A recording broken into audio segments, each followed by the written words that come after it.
Queen leaves a photo of Meghan Markle off family portrait table at latest engagement. When people set aside past differences and come together in the spirit of friendship. Now, word is Queen Elizabeth removed the framed photo of Prince Harry and Meghan Markle. 2019 has been a roller coaster year for Meghan Markle and Prince Harry. Is the American dream over for Prince Harry and Meghan Markle? The couple had already begun forging their own path.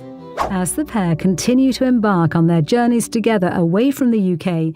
The newlyweds, yeah, they're smiling, they look happy, they always look happy, and they're always gorgeous. They were seen to be pivotal, vital, fundamental members of the royal family. You know, this is her grandson, this is her great-grandson. From day one, they've been a couple who've made an impact, an exciting new prospect for the monarchy. At Christmas, Harry and Meghan did things their own way again. Harry and Meghan also announcing they'll be taking some extended family time. Part of this family in this role, in this job, every single time I see a camera. New parents, the Duke and Duchess of Sussex, struggled to deal with the royal spotlight. Harry and Meghan didn't consult with any of their relatives before releasing that statement. That their pursuit of money will tarnish the Windsor brand. And quiet snippets from within the firm about how not all was well while Harry and Meghan were still working royally. I think the Queen would have been devastated at Harry and Meghan effectively abandoning the firm. They don't seem to be in touch with the mood of the nation anymore. This former palace press secretary says this too shall pass for the monarchy. As the monarch has opted to keep Meghan Markle and Prince Harry's engagement photo off the main table. Perhaps a message from the monarch to her country and her family. Windsor Castle, December 2019. A director checks his monitor. The Queen sits behind a desk lined with silver-framed photographs, the same table she has used for decades to tell the nation, without a single spoken word, who matters most in her family. She looks over the frames, one by one. Then she stops.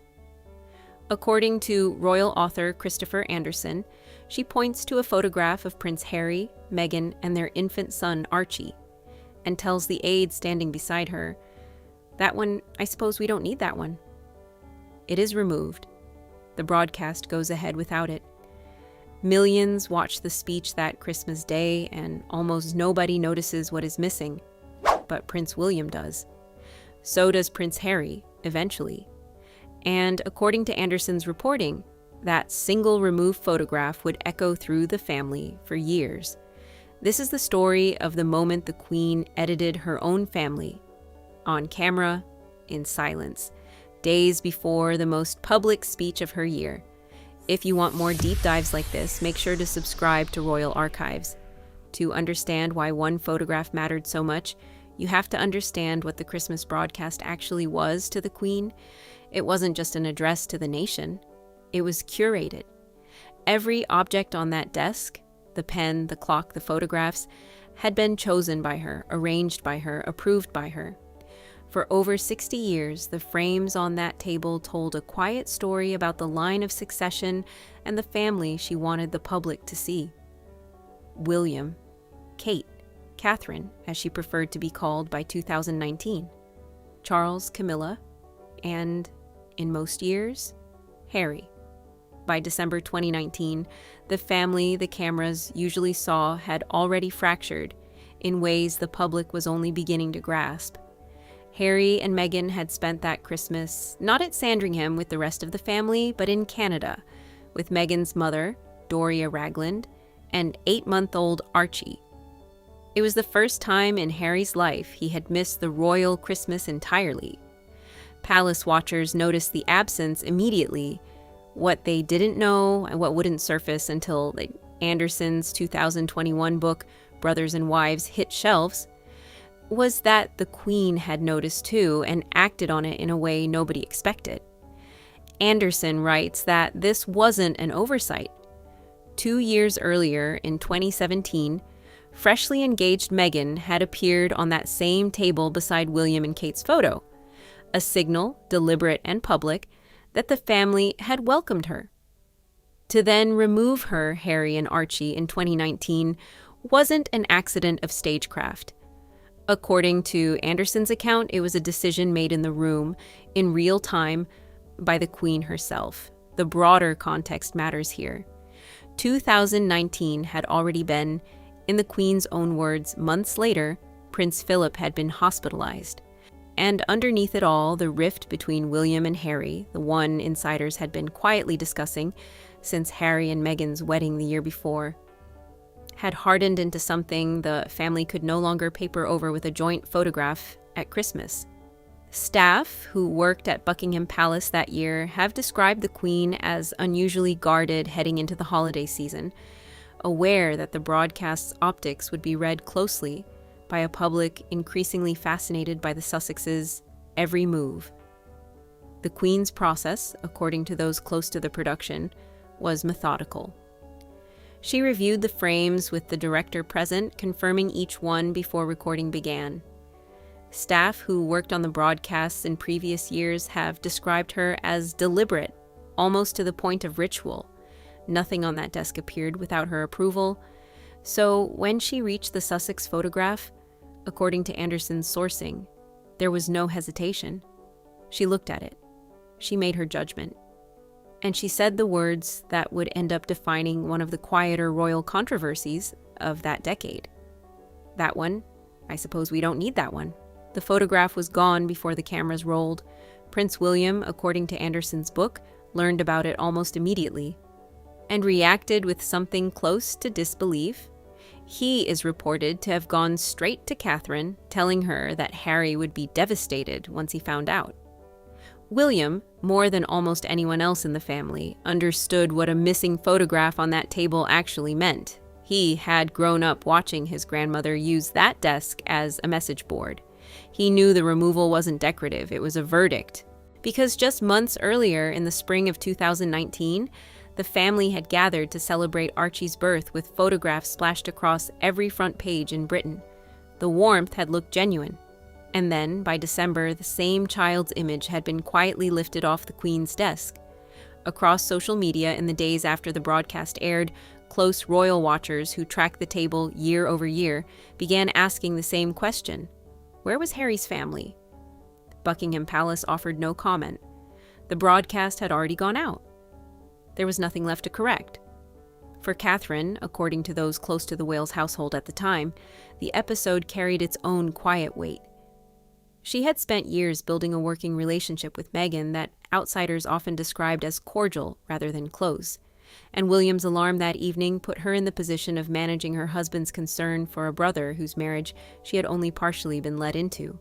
For Charles, then still Prince of Wales, the missing photograph reportedly registered less as a crisis and more as confirmation of a divide he'd been navigating for months, caught between his mother's judgment and his younger son's growing sense of grievance.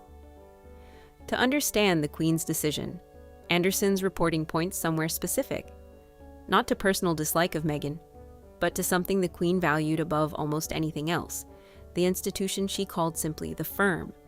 Andersen has said publicly that the Queen loves all of her children and grandchildren without question, but that when it came to the working structure of the monarchy, she operated with total pragmatism. Harry and Meghan spending Christmas in Canada wasn't framed internally as a private family choice. It was read by the Queen as a statement about where their priorities now sat, and the desk reflected that reading back at the public. This is where the Queen's private communication style becomes important. She rarely confronted people directly. Former aides have long described her preference for what one biographer called silent signaling, using gesture, absence, and small, deliberate choices to say what she wouldn't say aloud. The removed photograph fits that pattern precisely. No memo was issued, no statement was drafted. A frame was simply not on the table, and everyone who understood the code read it instantly. Historical parallels exist. In 1936, the abdication crisis was handled by the family largely through carefully managed public appearances and near total silence on the actual rift. Decades later, during Charles and Diana's separation, the Christmas broadcast desk quietly stopped featuring joint photographs of the couple months before any formal announcement. The pattern is consistent. Long before the palace speaks, the desk has already spoken. According to Andersen, staff who observed the Queen that December described her as composed, businesslike, entirely unsentimental about the choice. There was no visible anger, just a decision, made and executed in seconds, by a woman who had spent 70 years understanding exactly how much power a single image could carry. There's an earlier echo worth noting, too. In 1992, the year the Queen herself called her Annus Horribilis, the Christmas broadcast desk quietly dropped a photograph of Princess Anne's first husband following their separation months earlier. No announcement, no acknowledgement, just an empty space where a frame used to sit. Almost 3 decades later, the same instinct governed her choice about Harry, Meghan, and Archie. The method hadn't changed. Only the family members involved had. The story might have stayed buried if not for what happened next. Word of the missing photograph reached Harry. Not through the palace, but through family and friends who had noticed. According to Andersen's account, he interpreted it not as a snub over travel plans, but as confirmation of something he had begun to suspect for months. That his branch of the family was being quietly pushed to the margins. That's when things changed. Weeks later, in early January 2020, Harry and Meghan announced their intention to step back as senior working royals. The moment the world would come to know as Megxit.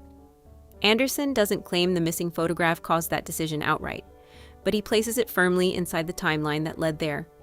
One more data point in a year where Harry increasingly felt, in his own later words, erased from the institution he'd been born into. What she said next, or rather, what she chose not to say, mattered more than any statement could have. The Queen never publicly addressed the missing photograph. She never confirmed or denied Andersen's account when the book was published 2 years later. Buckingham Palace's response to Brothers and Wives was silence, the same tool the Queen herself had used on that December desk. Behind closed doors, according to people close to William and Catherine at the time, the couple discussed the situation with concern rather than judgment. William, Andersen reports, worried less about the politics of the moment and more about what it would do to his relationship with his brother. A relationship already showing strain after years of reported tension over the direction of their public lives. By the time Harry and Meghan's Sussex Royal Foundation quietly began separating its operations from William and Catherine's household in the early weeks of 2020, several commentators pointed back to that December desk as an early marker. Not the cause, but the first visible sign that the two brothers' futures were already diverging in ways the public hadn't yet been told to expect. The removed photograph, small as it was, reveals something larger about how the monarchy actually functions. Decisions that shape a family's public standing rarely arrive as dramatic pronouncements. They arrive as omissions. A name left off a list, a face missing from a table, a seat left empty at an event. The Queen understood this instinctively, and used it as fluently as any of her ministers used a formal statement. For Harry and Meghan, the incident became one thread in a much larger tapestry of grievances that would surface publicly a year later in their Oprah Winfrey interview. Grievances about feeling unsupported, unprotected, and quietly sidelined by an institution too slow to adapt to a family that no longer fit the old formula. For William, the moment forced an uncomfortable position.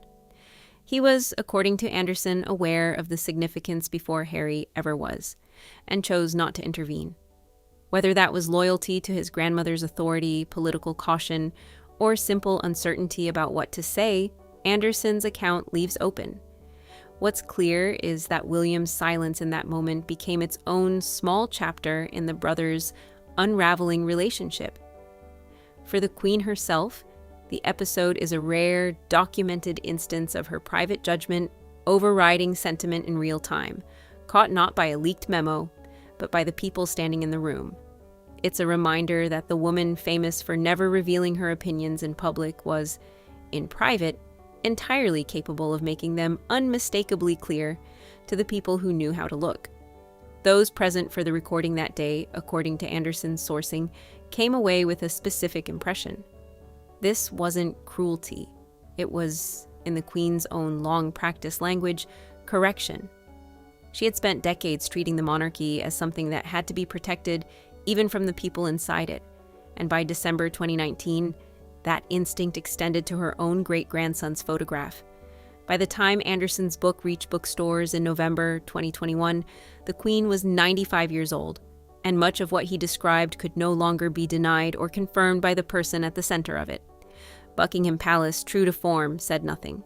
But the timeline told its own story. A missing photograph in December 2019, a stepping back announcement in January 2020, an Oprah interview in March 2021 in which Harry described feeling trapped and unsupported. And then, in November 2021, the specific mechanics of that Christmas desk laid out publicly for the first time. The words, the gesture, the aide who carried out the instruction.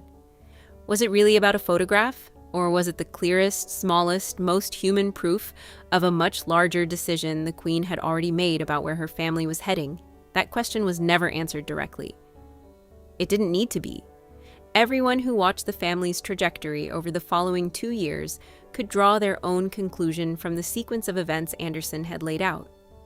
What remains striking is how ordinary the moment looked from the outside.